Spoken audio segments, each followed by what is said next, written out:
Turd Ferguson. Did Hubbard say that Xenu was a psychiatrist? Did his utter condemnation of psychiatrists and psychologists begin with the mental health community's flat-out rejection of his pseudoscientific therapy? I suppose I'm trying to see if that event was what motivated him to make them the antagonists in his newly birthed ideology. I realize so many people for so many decades have been trying to pierce the veil into the true motivations behind a man who cultivated so much mystique and misinformation about himself. Yeah, you got that right. And what I'll say on this one is that, yeah, it pretty much was Hubbard knocking the competition. Remember, 1950 psychiatry and psychology was vastly different from how it is today. It was more destructive. It was not very helpful. It was all about lobotomies and lithium injections and methadone and, a lot of chemicals. There had not yet been any kind of work done on the brain like we have now. I mean, neuroscience was a lot more primitive back then, and it still is. I mean, don't get me wrong. We still got so far to go in these fields, so far to go. But I'm going to say that we have made some immensely important progress in the last 50 years, and psychiatry and psychology are not as barbaric as they used to be.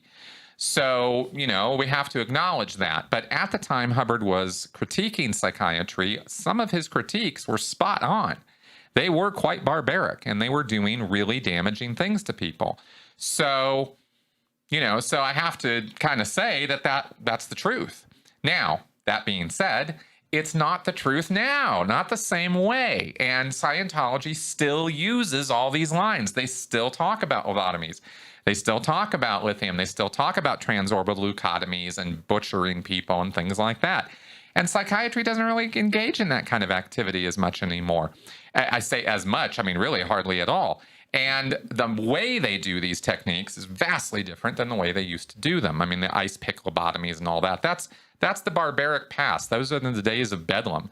That stuff has all been put to rest. So I'm not trying to be like this, huge defender of everything about psychiatry and it's all wonderful, but I am trying to be honest about it. So that all being said, some of Hubbard's critiques, like I said, were spot on, but his alternatives to what psychiatry, okay, well, they're butchering you, so instead you should do some Dianetics and go ahead and hypnotize yourself and hypnotize other people.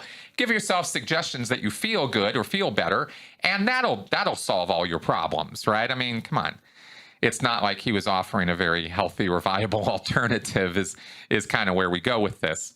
But as far as I'm concerned, the two things that Hubbard couldn't deal with psychiatry were, one, his vindictive nature, made it so that when they did reject him, if that's true that they rejected him, and I think it is true, then he just was not gonna let that rest. Hubbard was not a turn the other cheek kind of guy.